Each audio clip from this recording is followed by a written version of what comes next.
तर नमस्कार सगळ्यांना, परत एकदा स्वागत आहे माझ्या व्हिडिओमध्ये तुमचं सर्वांचं। तर हा व्हिडिओ आहे गावाकडचा। तर मी अचानक गावी कशासाठी आली, का आली, तर हा तुम्हाला पूर्ण व्हिडिओ बघितल्यावर कळेल। मी सांगणार आहे का गावी गेली होती। तर गावी गेल्याच्या नंतर घरी काय बसून राहू शकणार नाही, असं थोडीच होतं। इकडे तिकडे फिरण्यात म्हणजे फिरतच असते गावाकडे गेल्यावर। तर गावी गेलो होतो आम्ही। तर गावी गेल्याच्या नंतर शेतात गेलो होतो, म्हणजे शेतात आईने नेलं होतं शेंगा खाण्यासाठी। म्हणजे माझ्या माहेरी गेलो होतो आम्ही गावाकडे, आणि पूर्ण फॅमिली गेलो होतो, म्हणजे सासू, जाऊबाई, दीर सगळे, म्हणजे मिस्टर, आम्ही सगळेच गेलो होतो। तर तिकडे गेल्याच्या नंतर आम्ही गेलो आमच्या रानामध्ये। म्हणजेच ह्याच्या आधी पण तुम्ही माझे उन्हाळ्यामधले जे व्हिडिओ ज्यांनी बघितले त्यांनी, तर आम्ही शेतात कशाला गेलो हे तर तुम्हाला ज्यांना कळेल त्यांनी सांगतीलच की बाबा हे कशाचं शेत आहे काय नाही, तर मी ही सांगणारच आहे।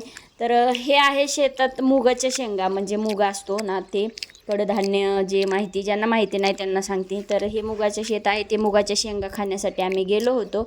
आणि वहिनी आणि माझी जाऊबाई असं आम्ही दोघी तिघी जणी गेलो होतो, आई वगैरे होती।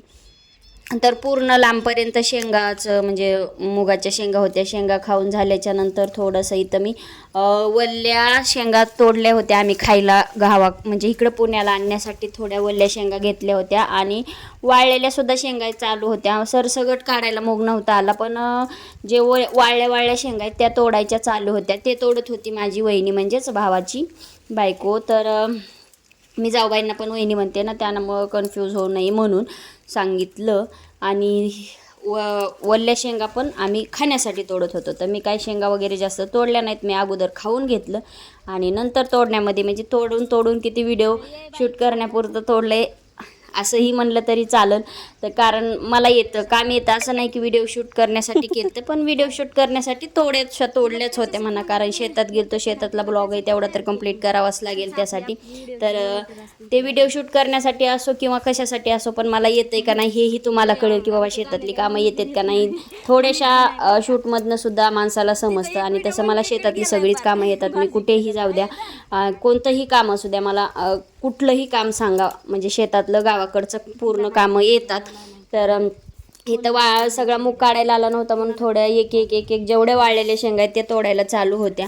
तर परत पावसाचं वातावरण वगैरे खूप होतं त्याच्यामुळं, आणि आम्हाला यायचं होतं पुण्याला वापस, म्हणजे नाही का, त्यासाठी आम्ही निघलो होतो वापस। तर मला इथं दिसला होता ऊस, आणि ऊस मग तिथं मी काय तोडायला गेली, मला काय तुटला नाही आहे। परत वहिनीला लावला, माझ्या भाऊजाईला लावला मी ऊस तोडायला, आणि मला खायचा होता ऊस।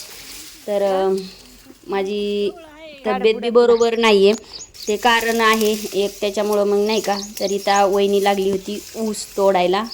तरी ते वहिनीने ऊस कोणाकोणाला आवडतो खायला हे मला नक्की सांगा। मलाही समजत नाही आहे की मी काय बोलावं काय नाही आहे, कारण की खूप म्हणजे डोकं वगैरे दुखते मला, म्हणजे मला समजत नाही आहे की बाबा व्हिडिओमध्ये एडिटिंग करताना म्हणजे काय थोडासा प्रॉब्लेम आला तर सांभाळून घ्या। तरी तर मला थोडा म्हणजे ऊस वगैरे दिला वहिनीने काढून।